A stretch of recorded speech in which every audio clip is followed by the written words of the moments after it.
incarcerated, we could have asked him. True. But Sandra is still alive? Once we're done down here, we should give her a call. In another tape, the coroner comes to the same conclusion as I did. George was running from something. Maybe an animal? Maybe, but then there's this next bit, where the coroner thinks he was moved post-death. So she agrees with us. At the end of the tape, someone burst in and demanded Virginia stop recording. I think it was Clive. This is starting to make sense now. This is a conspiracy to cover up what happened to George. I think I found Clive's last recording. I think Clive might be gone. Gone? I found a confession. Not for any killings, but for playing a part in covering up George's death. He left this behind in case he died. He hoped someone would find it. Do you think the Whistling Man already got him? Possibly. We've had a lot of callers tonight, but maybe not every victim made it to the phone, you know? We don't know how many there really are. Christ, Forrest, that's dark. I know, but Clive said he had read about other murders in other towns, and that the murders were all folks who knew about the incident. And the killings were getting closer to Gallows Creek. He said he wanted to do something good for once. The board in his office. He wasn't tracking people down to kill them. He was tracking them down to save them. Why didn't he just come out with all of this? He said his employer threatened his family if he spoke out about any of it. His employer? The one who orchestrated the cover-up? Oh, Clive. I'm sorry for thinking you'd killed all those people. Do you think you found everything? I think so. Forrest, what's going on here? Someone wanted that boy's death to seem like an accident, and they hired Clive to make it look that way. Come back upstairs when you're ready. We need to figure out our next step.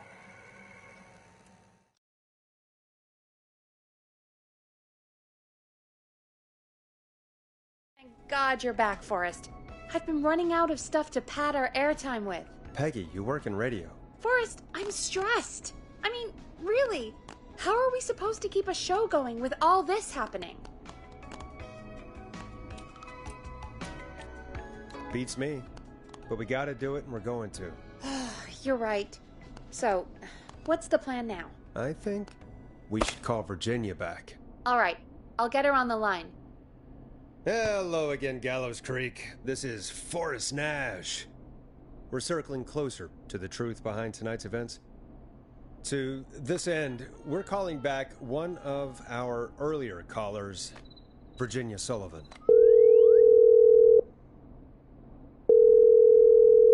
Fredman Plunker here? Who's this? Is it...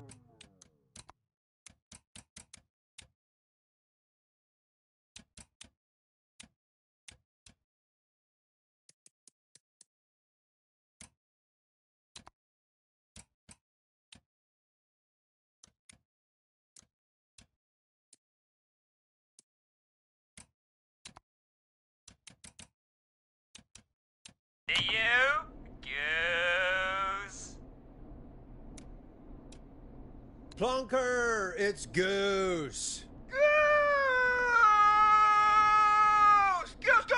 Goose! Where are you? Get your ass here! The party has moved! Oh, cool. Where's it moved to? This old lady's house. She's pretty cool, though. Dude, she said we could raid her liquor cabinet if we stayed and protected her. Of course, we're not drinking anymore. We're staying sharp in case that whistling turd turns back up. The old lady might need our help. Of course, man. Of course. Hey, could you put me on with the old lady? You know, should check if it's cool for me to drop by. Oh, there's that Goose respect we love. I'll grab her now. Hello? Is this Goose? Hey, Dr. Sullivan.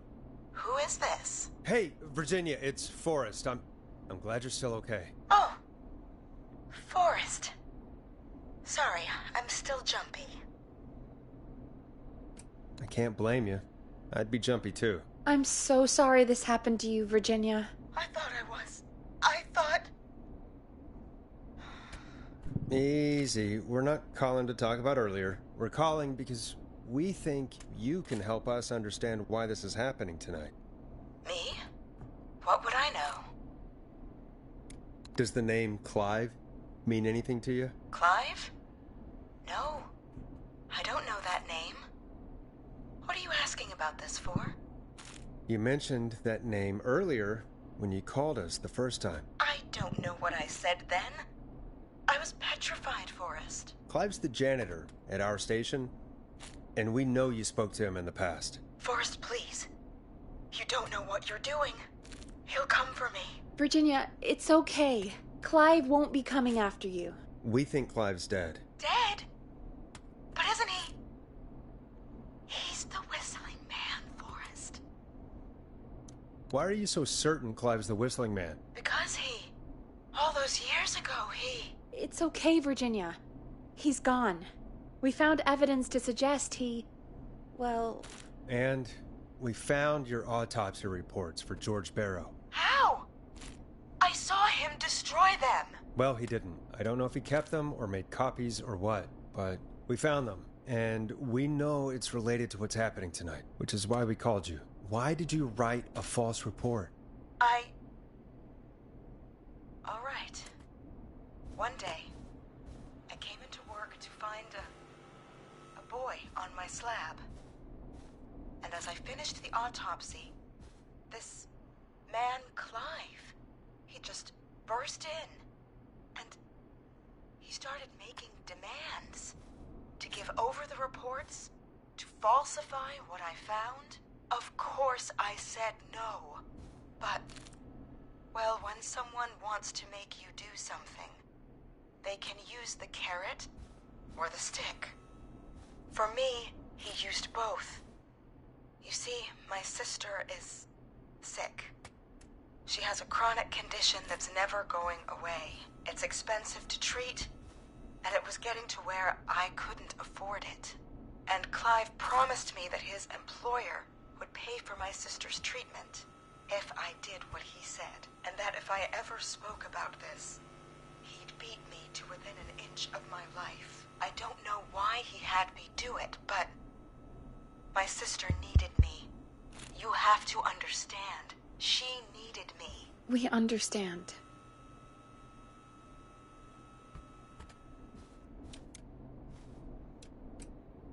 I don't. You helped cover up the death of a child. Forrest! But he threatened me. And my sister... You abused your power to help yourself. Oh, God. Forrest, that wasn't necessary. It needed to be said. So, Virginia's tied up in all of this. Clive threatened her to keep quiet about George's death. But for who? Why cover up these details? Well, we know Sandra was involved in George's death. Do you want to call her? I do. All right, but before we go asking questions, I think we should know what we want to ask. Is that fair? Yeah, we need to ask her about finding the body. She was the one who discovered it, but something just doesn't add up. 100%. She knows more than she's saying. I wonder what she's hiding. We'll hopefully find out soon. Anyway, just be careful when you're talking to her. Don't push too hard. We don't want her to hang up. I'll be careful. All right, calling her now. Hopefully she's at her jazz studio.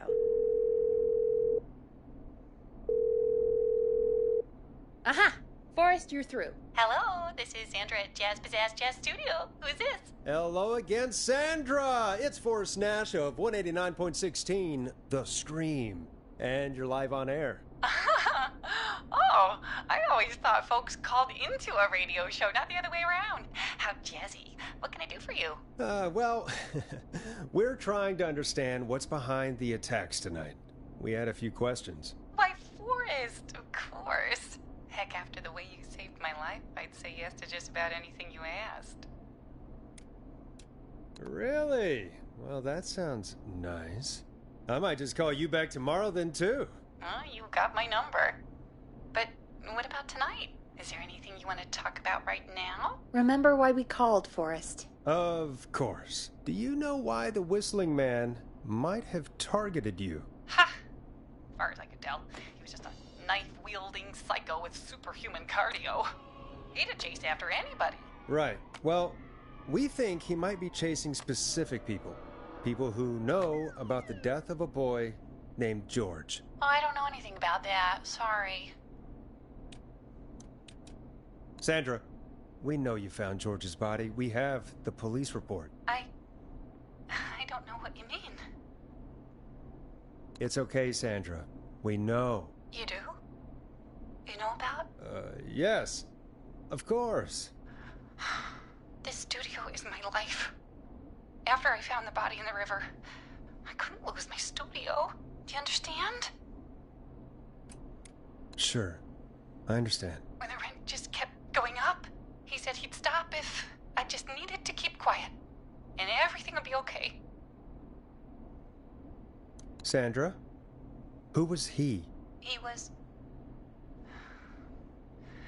He said if I told everyone I found the kid in the reservoir instead of the river,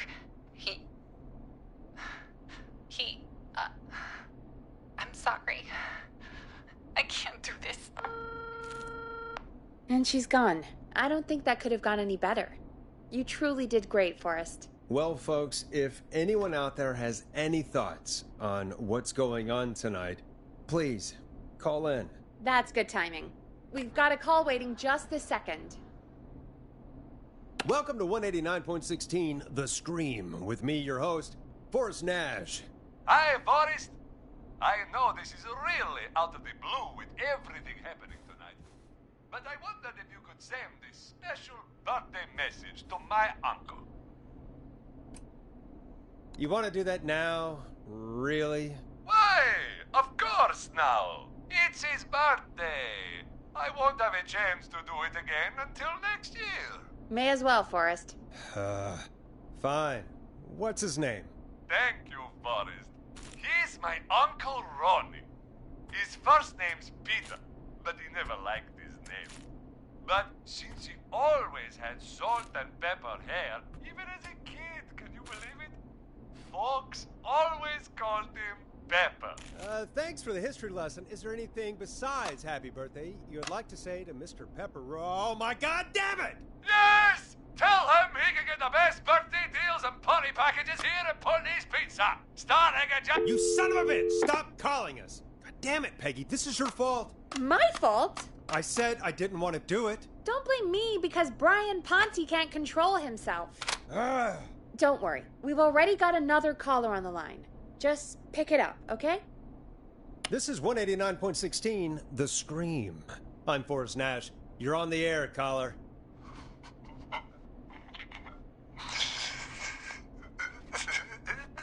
Caller.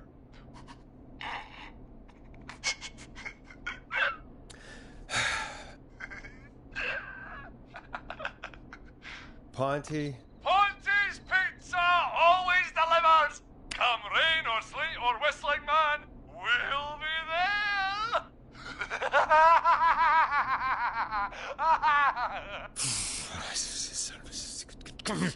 Forrest? Forrest? Are you okay? Forrest? I hope the Whistling Man gets him with his own pizza slicer. Jesus, Forrest? Sorry. That was too much. It's okay. It's been a high-stress night. Don't worry about him anymore, okay? Not for tonight, anyway. I think he's spent for now. We've got another call, whenever you're ready. Folks, don't spend your money at Ponte's Pizza. That's all I'm gonna say about that. Moving along, I'd like to welcome another caller to 189.16 The Scream. With me, Forrest Nash. Who, may I say, is calling? Well, hello again, Forrest. Dawn. I bet I know why you're calling. I'm sorry I didn't play your song. There's a lot going on. But please? Never mind that now. Forrest, I'm calling because I need your help. Are you in danger? I sure am. Do you mean Yes, he's after me now. you? I think so. He must have heard me on the radio helping you. Helping? You didn't exactly help. Maybe I've been helping more than you know. I was out following a lead, trying to work out who would be next, after Chuck. And what happened? And I started to feel like I was being followed. I came back to my apartment building, but this newfangled security system has me locked out. I need you to help me get inside. Can you go somewhere else? Home is the safest place I can be. Please. The front gate requires an entry code to open. I need that code to get inside. Which apartment block do you live in? Maybe one of our listeners lives there too. It's the new Woodside apartment building between the town hall and the trailer park, but I doubt any of your listeners live there. I don't have many neighbors. Sounds like a prime piece of real estate. Sound really carries at night. Shit.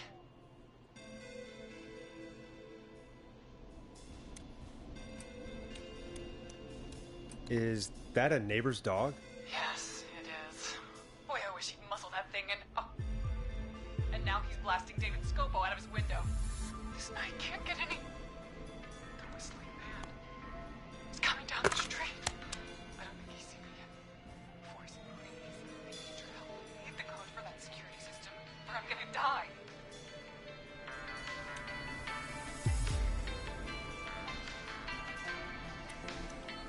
What's the name of the security system? There's a sticker on the box. It says Starling Security 4000. There's a keypad, and it looks like it wants a 6-digit number. Starling Security 4000, huh? That's right. Very newly installed. I need the key code before the whistling man gets me. Yeah, of course. Don't worry, Don. Thank you, Forrest. I knew I could count on you. I'll sit out of sight. Call me back soon. All right, folks. Here's a little tune for you all to enjoy while I try to break Dawn into her apartment.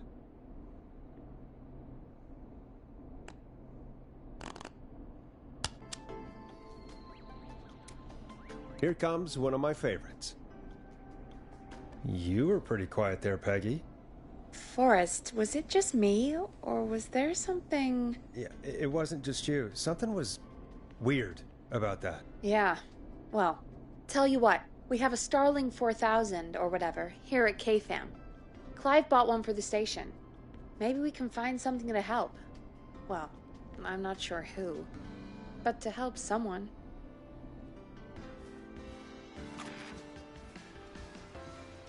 Okay, so she's locked out of the Woodside Apartments, and somewhere Clive probably has the papers for the Starling 4000.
Locked.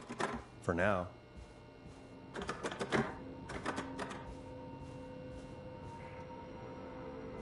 I'm not getting in there tonight.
Order delivery form.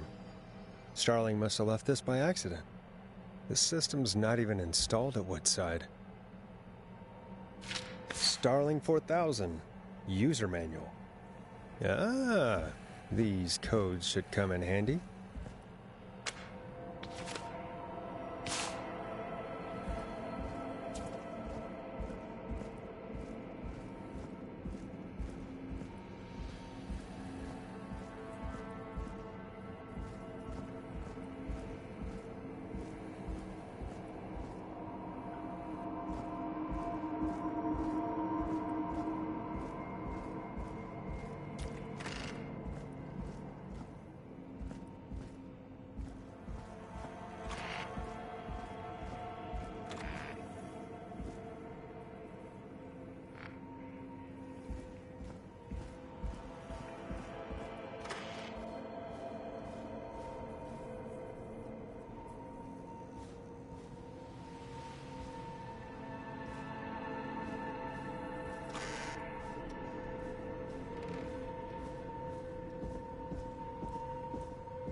Welcome back, Forrest. Find anything? The Starling 4000 security manual. It's got a bunch of codes. Good. And did you find anything else? I saw a list of everyone else who bought the Starling 4000. Know who was on there? Oh my god. Roller Ricky! Do you think we should give him a call? Is that crazy? I don't know what you'd say, but... That might be a good idea. Okay, one moment. I got the number here. Patching you through.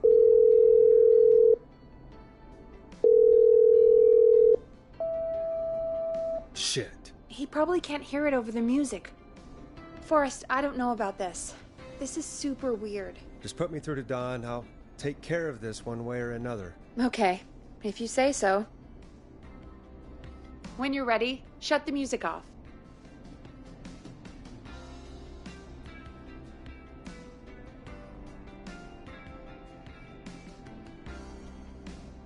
Okay, Forrest, shut the music off.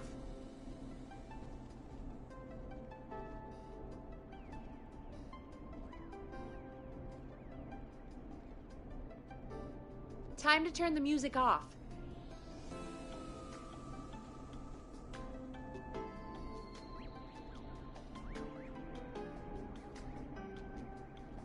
Okay, Forrest, shut the music off.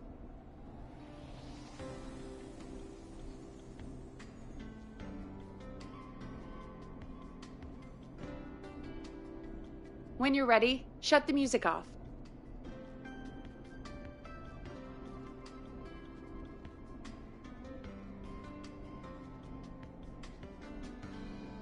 Okay, Forrest, shut the music off.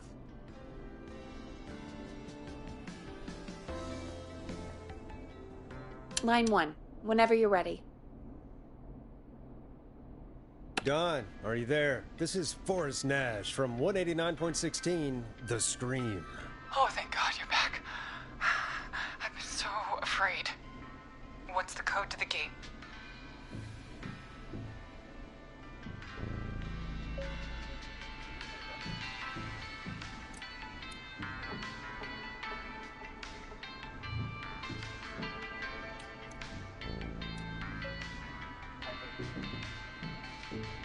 The code is 311212. Thank you, Forrest. I'm sorry. Maintenance are not currently available. Please phone back between... Maintenance? I think you gave me the wrong number on purpose. Well, I'll just do this the hard way. Forrest, what did we do?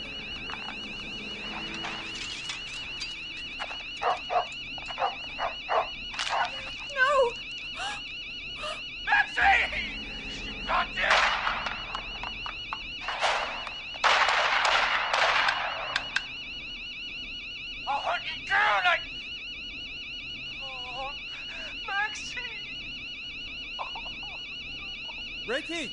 Ricky! Hello? Hello? Forrest?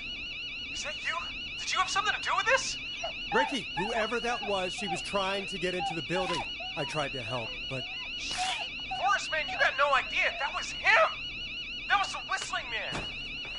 The alarm gave me just enough time to get my rifle... Oh, man, Maxie, I'm coming, buddy! Forrest, I've gotta go. I've gotta go! Come on, Maxie. Stay strong. Okay, Gallows Creek, here's some music while we process what just happened.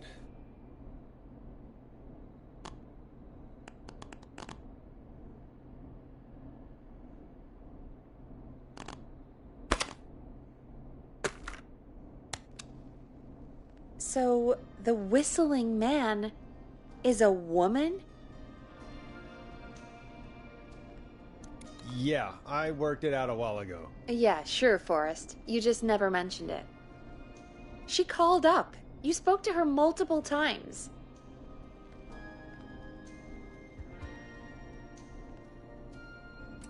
I thought she was just regular Gallows Creek Strange. Really, Forrest? Why do you think she requested that song? To get me outside? Maybe, but how? She didn't know the song was outside to start with. That's right. She never actually attacked me out there. So? What now? I guess I should make an announcement. We do have new info. Okay, kill the music and you can make the announcement. Okay, you're live in 3, 2... Hey folks, this is Forrest Nash here. I hope you're all safely locked inside. For those of you listening to that last call, you might be wondering what to make of it all. Here's our take. We now believe the killer is actually a woman, one who might manipulate you into letting her in before she attacks you.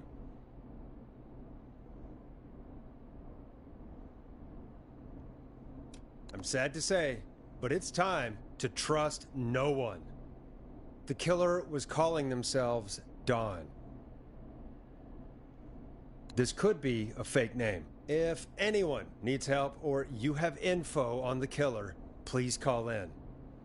You folks have my new number, right? It's 911. Hopefully, our next caller can help shed some light on our killer. Hey, we had a call come in. Okay, folks, time to take a call. This is Forrest Nash, and you're listening. Please help me.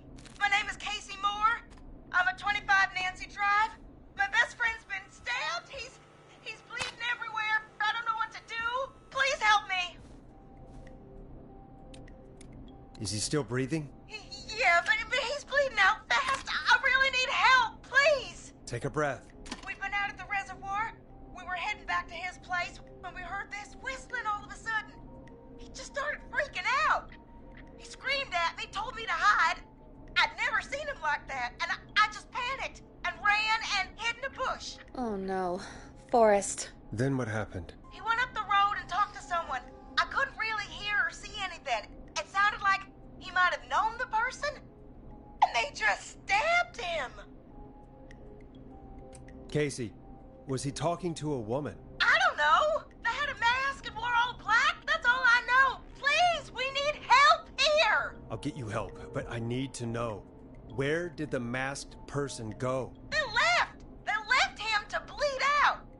I waited until they were gone, then dragged him into the garage and called 911. Wait, why didn't she make sure he was dead? I don't know. I think I heard them say something like, "It's not so funny now, is it?" Before they left, but please, he needs to get to the hospital. I can't drive, so we need an ambulance. Forrest, the ambulance was destroyed in the explosion at the gas station. You should get all the info you can.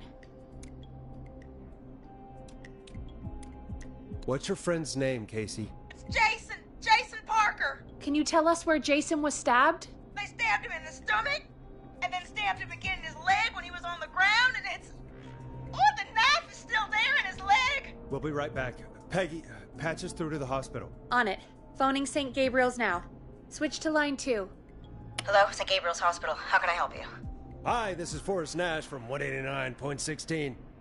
We have a stab victim at 25 Nancy Drive named Jason Parker. He's been stabbed in the stomach and the leg. He's bleeding heavily. Oh, God, I'm sorry. But the ambulance is... well, you know. I know, but please, we need something, or he's going to die. Forrest, listen, you're going to have to get him here. We need to see him, and we can't get there ourselves right now. We don't have any way to drive him right now. And even if we did, he's bleeding out fast. All right, listen. We need to buy him time to get here. That means stopping the blood first, and then finding someone to stabilize him. To stabilize him, you really need someone with first aid training. Do either of you have any? No. Me neither. Damn it. I'm really sorry about this, but I have other patients who can't wait. All I can do is talk you through the procedure as quick as I can, and then leave the rest to you. You think you can handle that? We don't really have much choice. Hit me.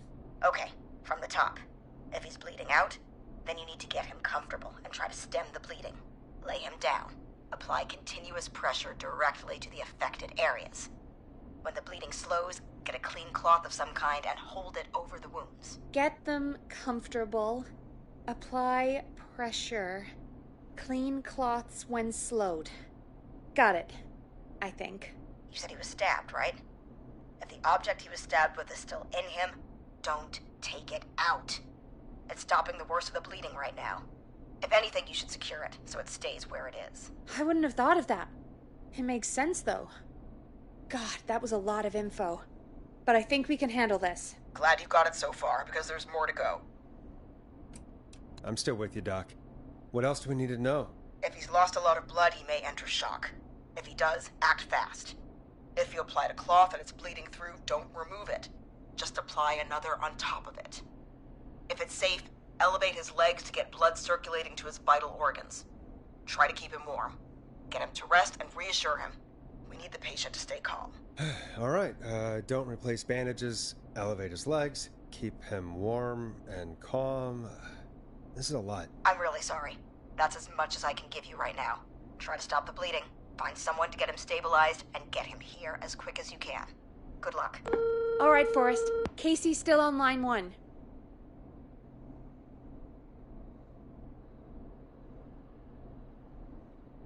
Hello? Hello? Forrest, are you there?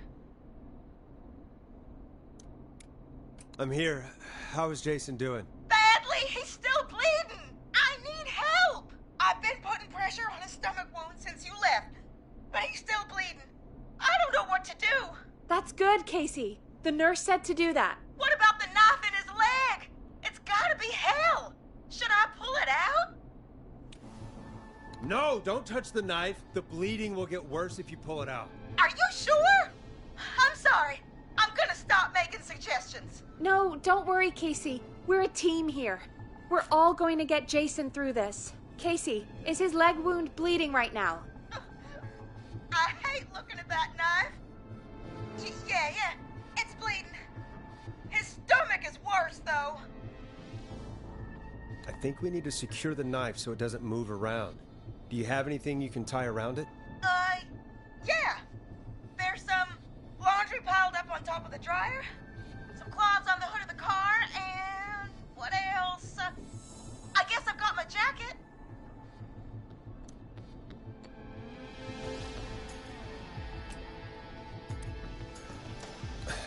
Look in the laundry for something like a towel or a shirt. Hold that over the wound. Okay. Looks like I'm gonna have to buy you some new whites, Jason. Here we go. I'm sorry, Jason. It's secure. I'm putting pressure on his stomach again.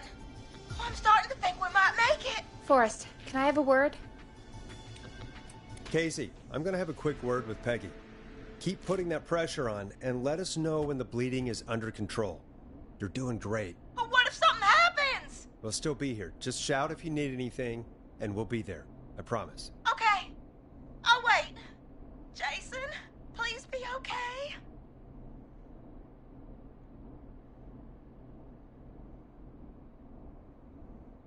What's up, Peggy? We can't stay on the line with her all night. Dawn is still out there. What if other people need us? You're right. She's probably on her way to her next target right now. Exactly. And you heard the nurse. We need someone there with training who can stabilize him. He's got to get to the hospital somehow. She said there was a car there. I know she doesn't know how to drive, but we may not have a choice. Forrest, that's a terrible idea. Never mind hurting Jason. She might get herself or someone else killed. Don't suppose you have any ideas then? I might. A little before you started working here, KFAM did a mandatory first aid training course. Me and Karen missed it because we were away on a producer getaway. You skipped it, didn't you? Never mind. So, how does KFAM's first aid course help us? Casey said they're at 25 Nancy Drive, right? Yeah? Why? They put up a bunch of cheap houses around there about 10 years ago. So a bunch of people here at the station live around there. Do you think any of them could help Casey and Jason? Probably, but I don't know who lives there. And since I missed the training day, I don't know who knows first aid. Could you call them and ask? I don't know everybody's numbers. I've only ever called Karen. Everybody's personnel info is probably in Reggie's office. Got it. I'll look through their files in Reggie's office. It's a life or death situation. I'm sure they won't mind. Right. But there are a couple of problems with that.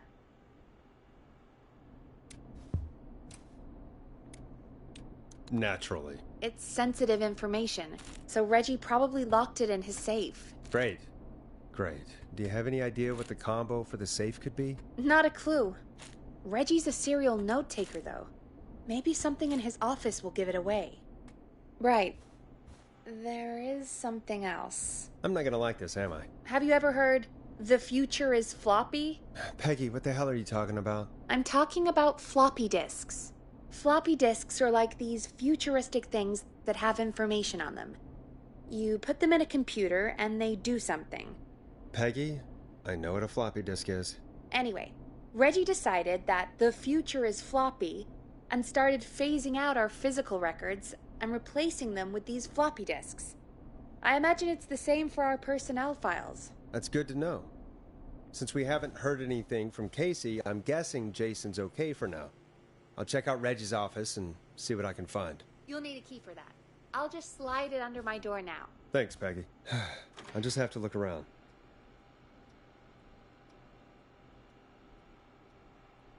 Good. I'll patch my mic down to the office, so you'll hear me over the intercom.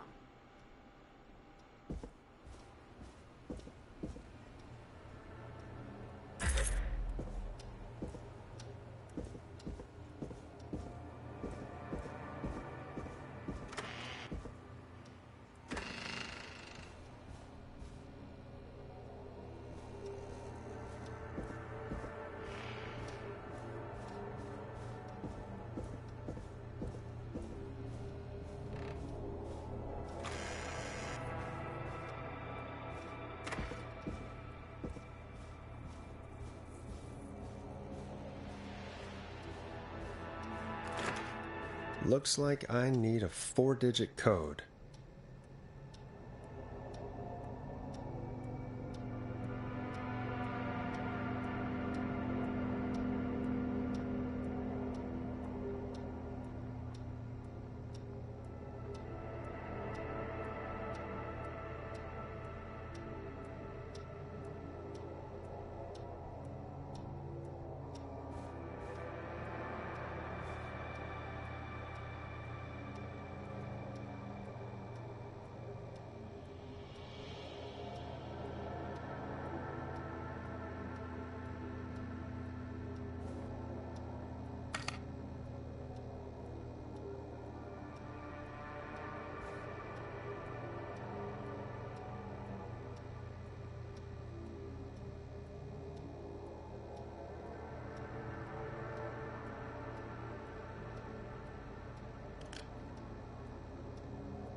Could this be it?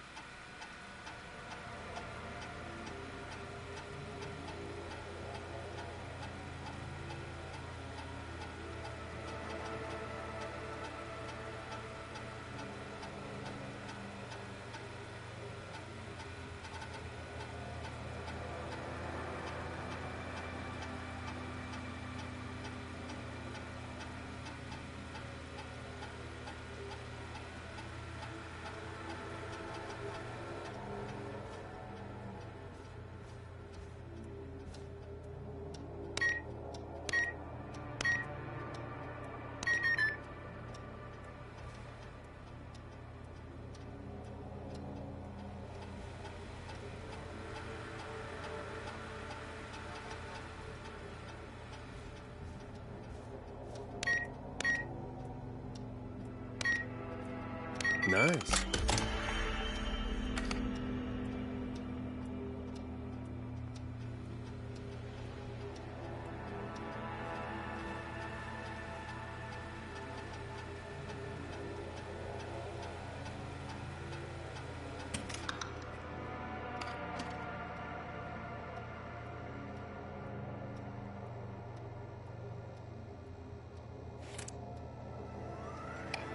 Get a load of this, Peggy.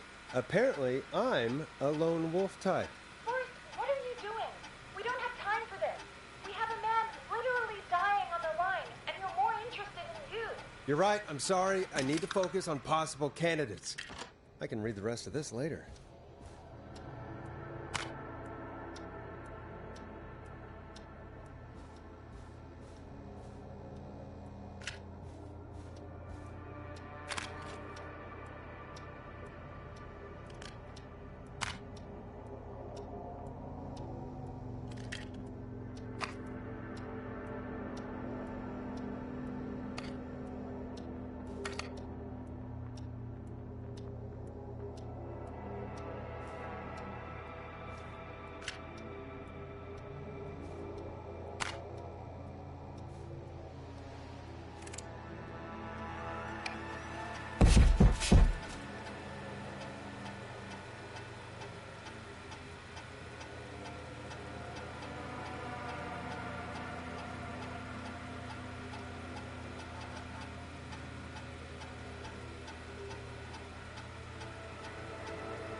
Hey, Peggy, you there? Yeah, I'm here.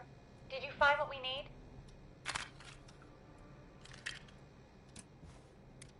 I got the safe open, but I'm not sure what I'm supposed to be looking for in these files. We need to know who can do first aid, and we need them to be close to Nancy Drive. Anything further away than a street or two is probably too far. Anyone who ticks those two boxes is our best bet. Got it. I'll take another look at the files. I'll let you know when I find something, or don't.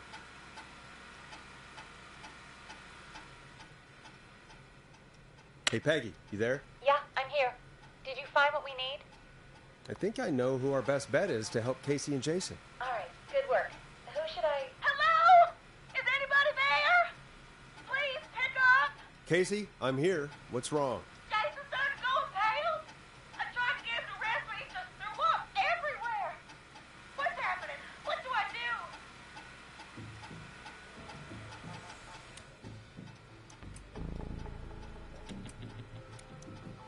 God, it sounds like he's going into shock. Casey, just stay calm. It's going to be okay. But the bleeding seemed to slow down.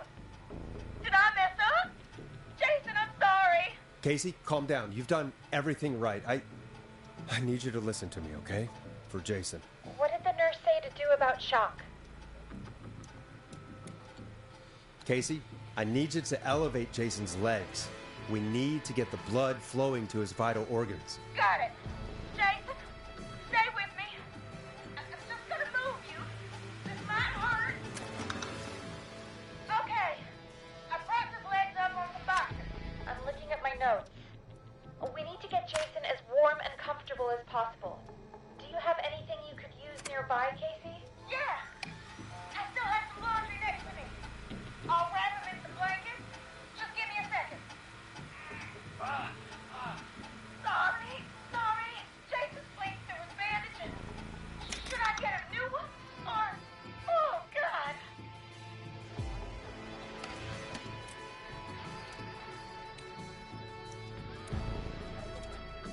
Don't remove the bandage. Apply another one on top of it.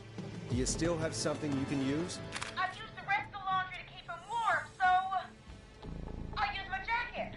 I can always get a new one. I'll fix his bandage and get him warm. Hold on, please.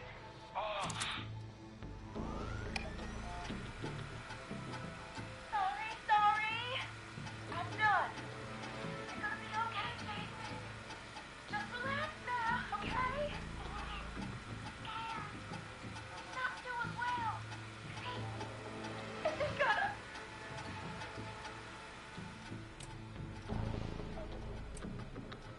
Casey, I need you to be strong for Jason. Sit with him and reassure him that everything's going to be okay. Okay? Okay. Please. I can't give him what he needs. Please, help. I can't lose him. All right, Forrest, we need to hurry. Jason doesn't sound like he's doing too well. You said you knew who to call earlier? Who was it?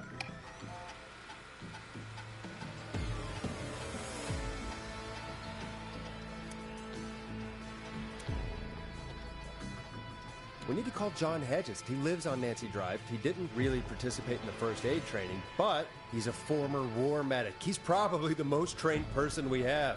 Really? I never really spoke to him before. A war medic, huh?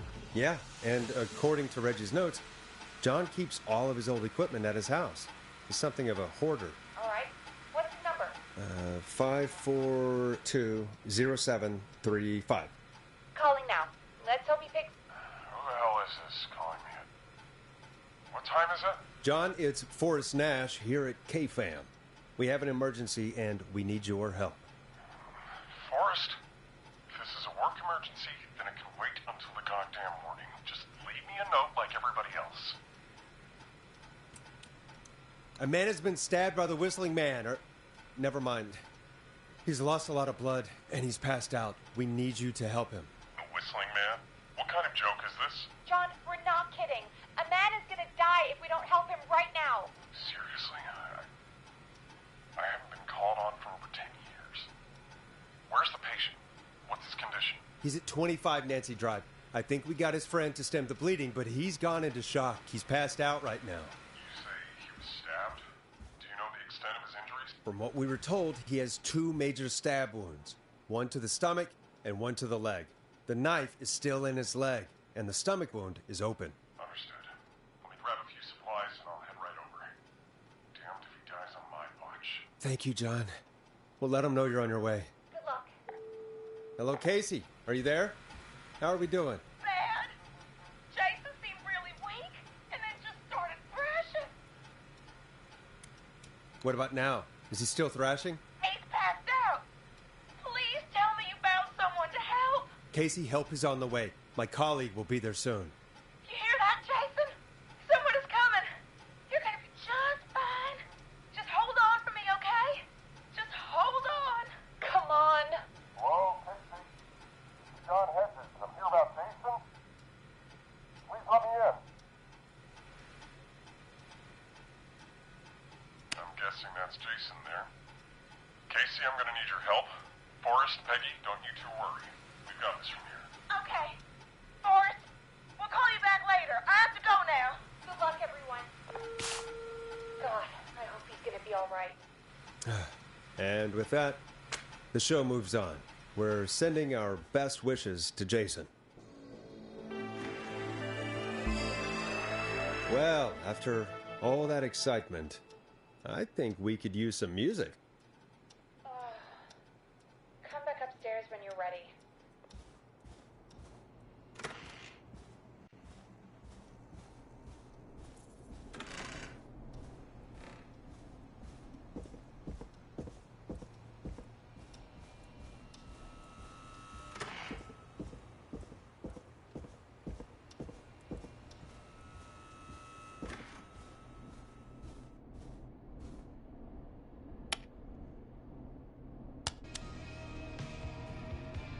Coming up for your listening pleasure, it's Caged Tiger with their single, One Last Goodbye. It's getting pretty late. This might be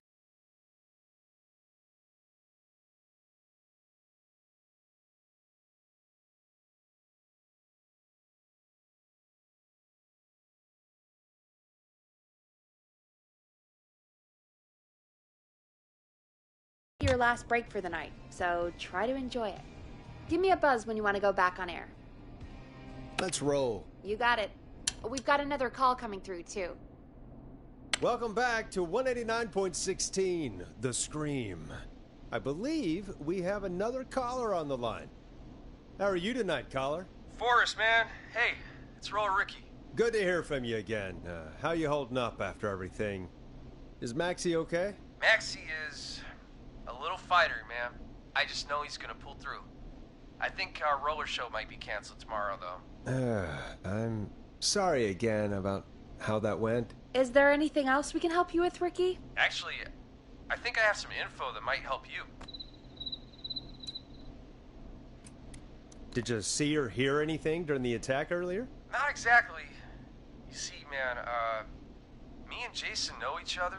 You know each other? Yeah, we went to Gallus High and played on the football team together. He was a gnarly offensive linesman, and I was our star wide receiver. Runner Ricky, they called me. All right, and what does that have to do with tonight? Well, because George, the guy who drowned, he was on our team too. Keep talking. What happened? We had our first team party on the night he drowned. He seemed like such a good dude. Ricky, were you there when George drowned? No, man. Once the party turned, I beat feet out of there. Man, I remember George and his girl there. There was a whole lot of love, man. I could see it, you know? Ricky, please. What was her name? I never got her name, man. He just called her Bean. I didn't really know her before or see her after that. Then what did she look like? Please, tell us anything you remember. I just remember a pretty girl, man. I'm sorry. Ricky, you said the party didn't last long. What happened? We were just having a good time, and then the next thing I knew, everyone was running for their life.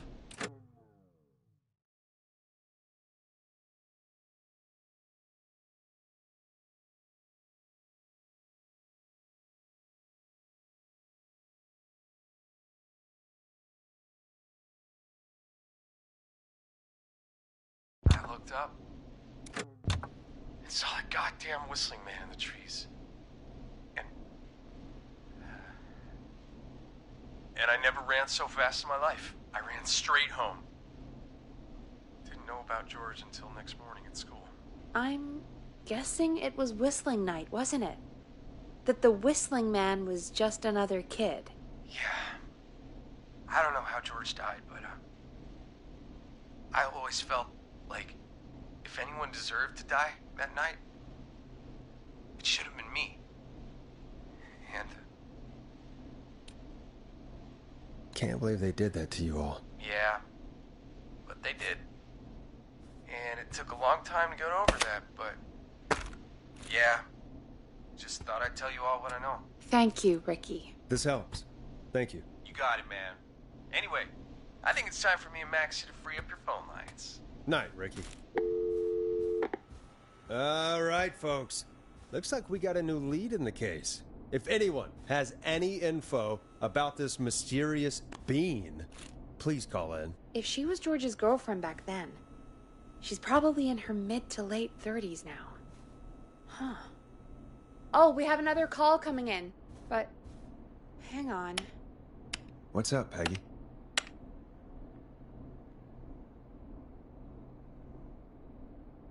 Peggy? You're gonna want to take this call off the air. Who is it? Just do it. All right, folks, it's time for another track. Here's one to help you sit back and relax. We'll be right back after this. I hope this is good news, Peggy. Who have we got? Find out for yourself on line 1. Hello? Forrest, I'm glad I got back through to you. Sounds like it's been a busy night, huh? Surprise! It's Leslie, our 911 operator, leading the charge from Henderson to come save us. It's so good to hear from you. Are you okay? We're doing okay. Sarah and I are both happy to be headed back home. We're happy to have you too. Wait, Sarah? Oh, yeah, I mean Deputy Martinez. Anyway, we got back into radio range a little while ago. We've been listening in, but haven't been able to get through until now. It's been non-stop since you left. Please tell us you're bringing help. You bet! I'm leading a whole goddamn squad towards Gallows Creek as we speak. Turns out somebody had cut the phone lines. They had no idea what was happening. That's great news. That's crazy about the phone lines, though. Do you think the whistling man cut them? I'm guessing so. I don't know how the whistling man did it. But that doesn't matter right now. Listen, we're coming in hot, but we need your help. I know Gallows Creek isn't a big town, but if we don't know where the whistling man is, we can't get him. Her. That's where you come in. Gallows Creek is too big? Come on, Leslie, can't you just, I don't know, secure the town? It's not that easy to secure a whole town, no matter how small, Forrest. Now listen, it might be a long shot, but here goes. The whistling man already called up a few times. I bet she calls again. We're still a little ways out of town, so if she calls, stall her. Buy as much time as you can for us to get in. And while you're talking to her, try to figure out where she is. We'll be listening in, so once her location is known, we'll head straight there and end this nightmare. I'll do my best. I know you will. Heck, I can see the headlines now. Forrest Nash's interview of a lifetime. Anyway, I'll radio the other cars and tell them the plan is a go. Hopefully the next time I see you, it'll be with our killer behind bars. Take care now. We'll see you soon, Leslie. Oh, thank God. It sounds like this is almost over. We're nearly through this. Best we don't waste any time then. Let's get back on air. You got it. Time to turn the music off. Bringing you back live now. Welcome back to The Scream with me, Forrest Nash. The line is lit up, but before I get to our next caller, I just want to say, things are looking up. It's almost over, but for now, let's bring in our next caller. Evening, caller. This is Forrest Nash. Hello, Forrest. This is John Hedges. I'm here with Casey. I Wanted to give you an update on Jason. John, is he gonna be okay? He's a fighter. He'll be fine. We've got him stabilized and resting in a bed. We're preparing to move him to the hospital. Thank you so much. If you hadn't been there, then... God, I don't even want to think about what would have happened. Of course, Casey. We're just happy he's okay. John, Casey, you two did all the work. Tell Jason to get well soon from us, whenever he's up for it. Well, why don't you tell him yourself? Is this Forrest? The one and only. I hope you're feeling better. It's good to hear you, Jason. How are you? Oh, well, you know. I've got a hole in my stomach, and there's a knife in my leg, but John gave me something to take the edge off. So, I might feel even better than either of you. Oh. Take it easy until you get to St. Gabriel's. I will. But, before that, I needed to call you. I'm guessing the Whistling Man is still out there? Yes, the Whistling Man's still out there. Why do you ask? You know something about the Whistling Man, don't you? Yeah, I do. Can we talk about what happened earlier? Go for it. We spoke to Roller Ricky not long after you were attacked. You spoke to Ricky? Is he alright? He is now. I mean, he was attacked earlier, but this call came after. Hey, guys, I'm really sorry, but there's a call on the other line. I just need to make sure we don't have another situation brewing. You fill Jason in on what happened. I'll be right back. Sure, Peggy. Sorry, Jason, where was I? Yep. Ricky's fine. You don't need to worry about him. That's a relief. He told us about George. Sounds like everything's finally coming out now. It's been tough to hold it all in. Sounds like you've been holding back about something awful, Jason. I'm part of the reason my best friend is dead, Forrest. And the few who knew about it said if I ever said anything, I'd find myself in jail. For a long time. It was hell. And then the town just moved on. Like he'd never existed. Who killed George that night? Some of the guys on the football team had an idea for a way we could haze the newcomers. We decided to plan a party in the woods and have the Whistling Man crash it. It was stupid. We each had a role. I was the stabbed friend. At the party that night, I left the group for a second, met our Whistling Man, pretended to get stabbed in front of everyone. Started an almighty panic, those screams. That was the last time I saw or heard George alive. How did George die, Jason? I don't know. I was playing dead. But when I heard her scream... Ricky mentioned a girl named Bean. Is that who you mean? Bean? Oh, yeah. I guess George did call her that. Yeah. He called her Bean. I heard her again tonight, Forrest. Her name was... What? What happened? Are we still on air? No, we're not. Seems like the power is completely gone. How do we get it back on? I don't, we can use the emergency generator down in the basement. Reggie picked it up a while ago in case we ever needed to do an emergency broadcast. An emergency broadcast? Emergency? You know, nuclear war, alien attack, broadcasting a serial killer's location to the cops so we can end this nightmare. Fair point. It's in the storage area, in the far back corner, up on the wall. You might have spotted it earlier when you were digging around for all those tapes. It'll have a big red button. Just press that. I'll see you when you're back.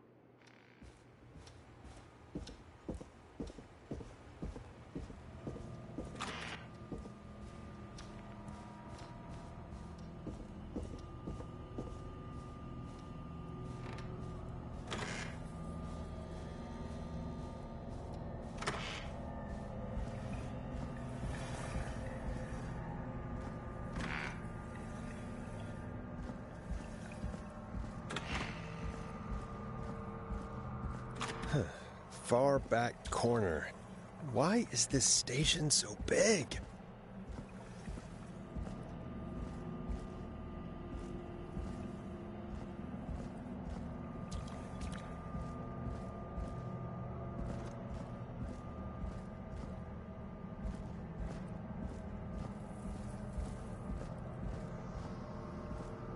That must be it. Boom! We've got power!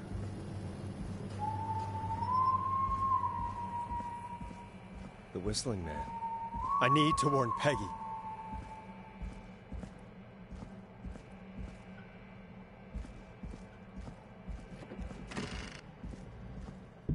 Peggy, are you there? Are you... Peggy! I need to get back upstairs.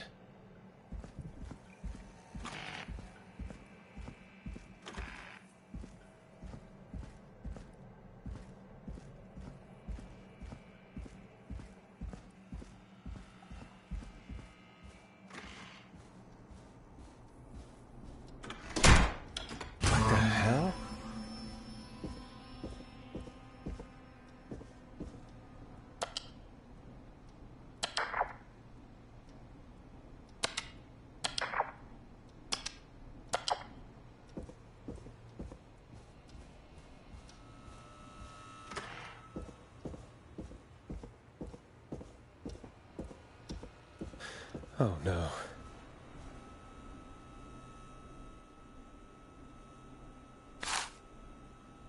Peggy! Where'd you go?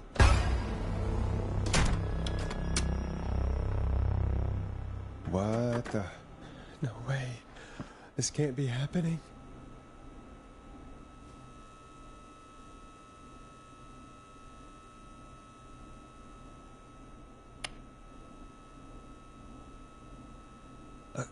A call.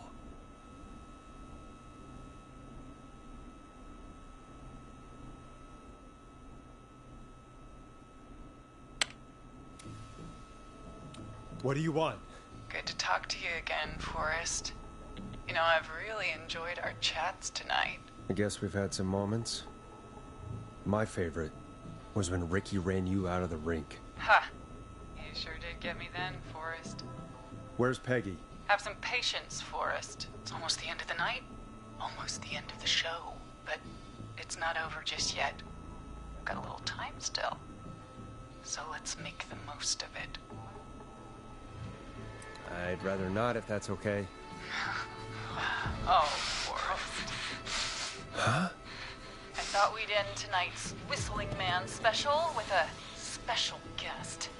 The one who started it all. Let me take that out of your mouth and... You crazy bitch! Let me go! Welcome to the air, Mr. Teddy Gallows Jr. Wait. It's all gonna come out tonight, Teddy. Your daddy and his money saved you 20 years ago. But even if he crawled out of his coffin with all the money in the world... Wait, where the hell is Teddy? How are you talking to him if you're here with me? Because I'm not there with you, Forrest. I'm here with Teddy. And if he says where that is, well, he knows he'll get it. Wait, then... Who am I looking at?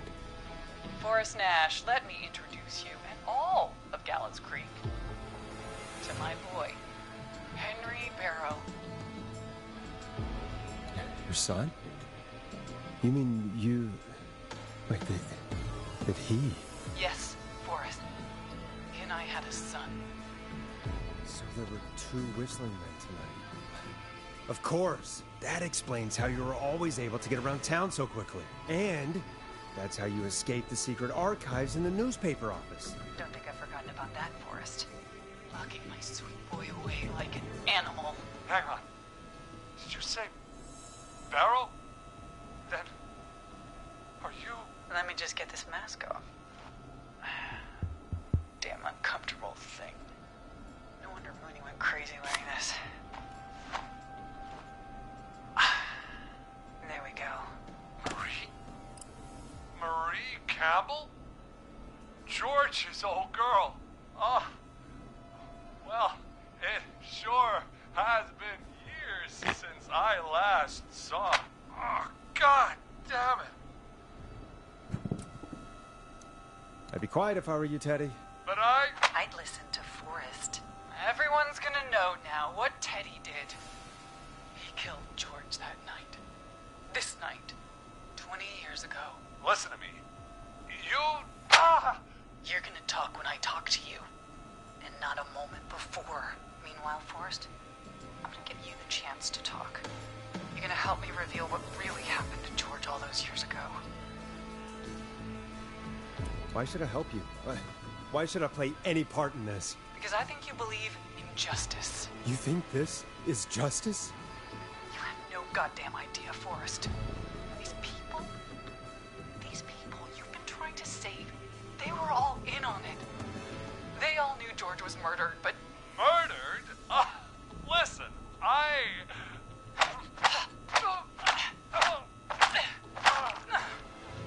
said you speak when you're spoken to. Now, I know you've done some good work tonight in piecing together what happened to George 20 years ago, and that's why I want you to interview us. Are you serious? You want me to interview you? Am I serious? After everything tonight, you really have to ask me if I'm serious. Do a good job. And hell, you might be the only one to leave here alive.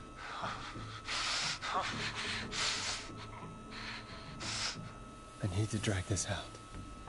If I can buy Leslie time to get back to Gallows Creek, and if I can find...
out where Marie is, then this can end. Teddy, we'll start with you. Just, talk me through what happened that night. How did it start? How would I know? It was 20 years ago. Hit him again, Marie. Ow. What the hell? God damn it. Okay. Our first team party was coming up. And when I saw the date it was scheduled for, I had an idea for a way we could prank the new guys. I understand that kids in Gallows Creek know tonight as Whistling Night. I'm guessing that's what you mean? Well, we didn't have a name for it then. It was just the night that Mooney went missing. But Whistling Night is what they'd call it later. Wait. You mean this was the first Whistling Night? Keep talking, Teddy. We went up near Whistling Point. God, who was there? Me, Jason, and George, of course. But George didn't come alone. He brought Marie. And Roller Ricky. He was there too, wasn't he? Yes, Ricky was there too. Runner Ricky, our wide receiver. I helped him off the bottle, you know. Because I'm a decent man. Is that so? Yes, it is. He came apart one day. Some people do. He had some issues. Wasn't stable. I didn't want him to hurt his chances in life. So, I helped him keep himself together. You were afraid he would talk about that night, weren't you? Keep talking. About midway through the night, we put the prank into action. I looked up at the trees and saw Jason there, bloody, like he'd just been stabbed. And the Whistling Man, screaming. George and I and Ricky, we got left behind. But Ricky was in on it too. I know he was. He and Teddy were as close as anybody. Teddy must have told him the plan. Did you ask Ricky if he knew or not? I didn't see any reason to. Why? Because Ricky phoned up earlier. He didn't know anything about it, Marie. What? He had no idea what was happening. He said he was as terrified as anybody. Isn't that right, Teddy? You didn't tell him, did you? Ricky never could keep his mouth shut. If we told him, he would have given everything away. But well... It doesn't matter. He didn't run his mouth enough to tell anybody about it afterwards. He's still guilty. It was just a stupid prank. How can you still say it was just a prank? Oh, come on. God damn it! You made George think Jason had been murdered. He thought his best friend was dead. And so tonight you stabbed him for real? It's the role he wanted to play. Jason's still alive, Marie. He was with a friend. We talked her through how to stop the bleeding, and got him professional help just in time. Oh. Well, shame he didn't have the good sense to die earlier. He's gonna regret that. Enough about him. Me and George took off running, but somehow we got separated in the woods. I ended up near the bottom of Whistling Point. When I noticed George wasn't with me, I panicked. And then, I don't know how he snuck up on me, but the Whistling Man grabs me. I scream, and he starts laughing, telling me it's just a joke. I could stall for time here. Who was it, Marie? Who was the Whistling Man? I suddenly recognized it was Chuck. Chuck Brody was the Whistling Man, laughing away. But then he stops, and he's looking up at the top of Whistling Point. What was he looking at? Teddy, what happened next? Nothing. It was just... Teddy? George fell off Whistling Point. How do you know what happened? I saw it. You pushed him. You were up there.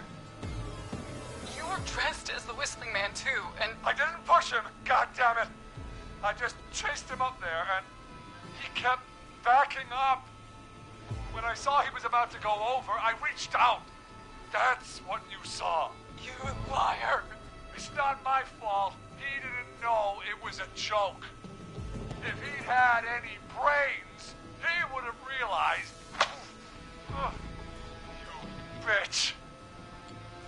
No one's going to believe this. After all you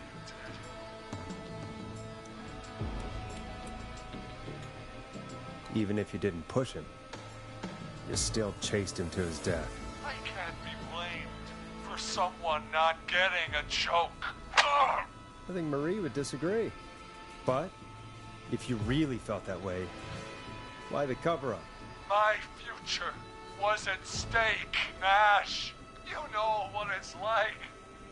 People like us are bred for bigger things. I'm going to be the mayor of this town, Forrest. And then governor. And then, who knows? What happened that night was tragic. It should never have happened. But it was a mistake. It was just a stupid joke gone wrong. So my father sent Clive out to clean it up. Why should a blip ruin my future? George was a blip? That's an evil thing to say, Teddy. That's the way it is.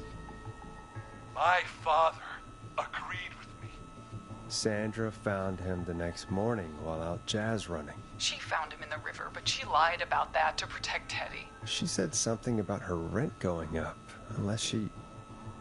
Teddy, did your father own Sandra Sharp's dance studio? It's Gallows Creek, not Sharp Creek.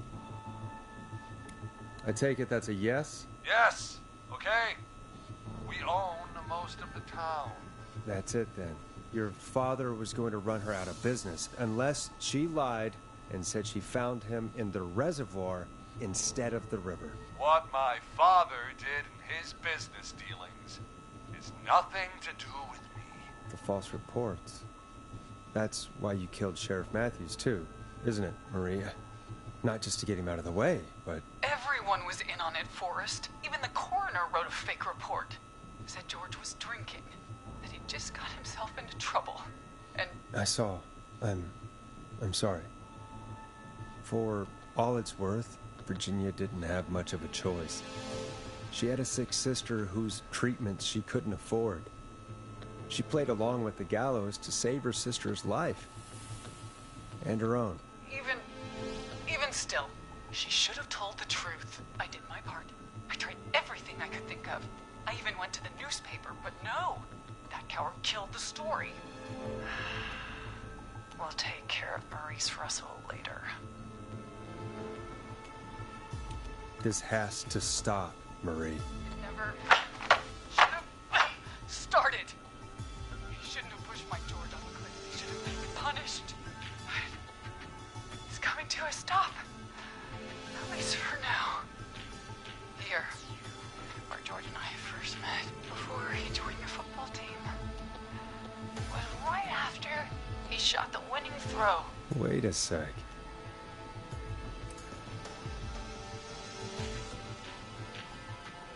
You're at the football field. Jesus Christ! Forrest, you idiot! We're in the gym at Gallows Creek High! I told you not to do that. Wait! He's dead too now, isn't he? He is. Anyway, I think that about wraps up the interview with Teddy. So... Marie? Where? Oh my god. Peggy! Teddy! Peggy.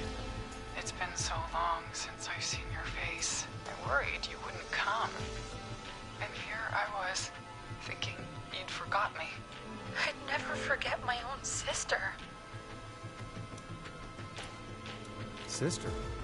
Peggy, what's happening? Why are you even there? Wanna explain, Peggy? Earlier, while you were speaking to Jason, I got a call. Do you remember? Well, it was from Dawn. She said that my sister Marie was there that night George died, and that I should come to the gym for a reunion. And when you walked in, you found out. That my sister is the Whistling Man. Good to see you too, Peggy. Why didn't you tell me any of this? She said that it was my last chance to see my sister. I knew if I told you, you'd try to stop me or come with me when we need you on the radio. And I just... You should have said something. You should have told me. I know, okay? I should have. But I didn't imagine this situation then, so just... What happened to you, Marie? You just disappeared one day. Disappeared? I was thrown out, Peggy. I begged Mom and Dad to do something about what happened that night, but did they care? No. They told me to stay quiet. They only cared when they learned I'd been with George. And Marie, I'm so sorry. I never knew. It's not your fault. Really, it's Mom and Dad I should be seeing right now. But since they're dead and gone, well... I'll have to settle for the next best thing.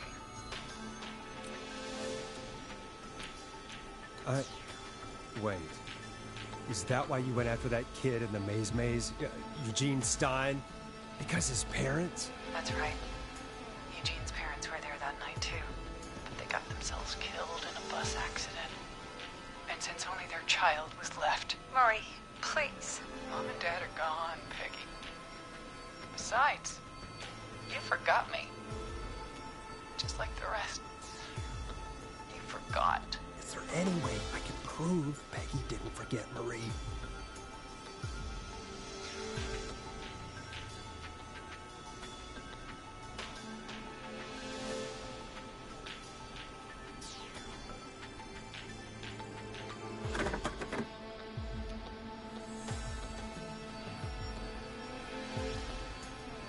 It hurt to be forgotten. I never forgot you! Well, no one's gonna forget now. Peggy! No!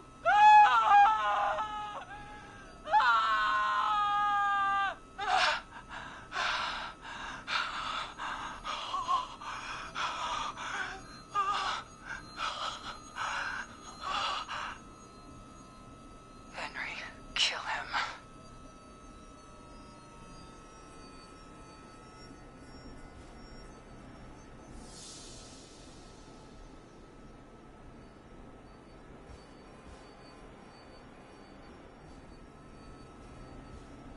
Henry, you don't have to do this. There's still time to make the right decision.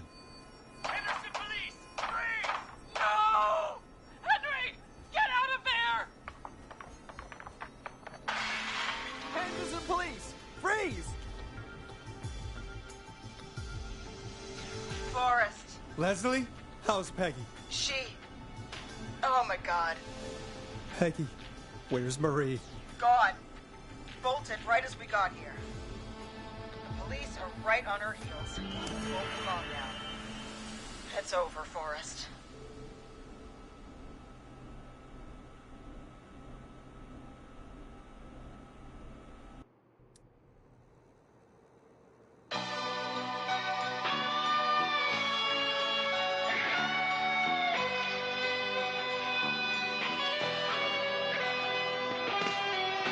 In the dead of night, I can hear you calling for me, and there's nowhere to run. This is Officer Trout. Come in. One suspect is in custody. We've trailed the other suspect into the nearby woods. Just out of sight, and you won't let me go.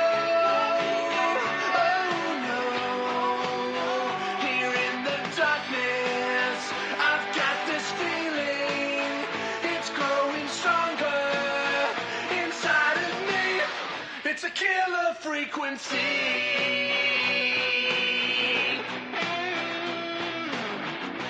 I can feel my heartbeat, and it's bursting out of my chest. But the radio's on, and it's playing the song we love best. I can put up the fight, but you just gotta stay. And you won't let me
sign of the suspect anywhere.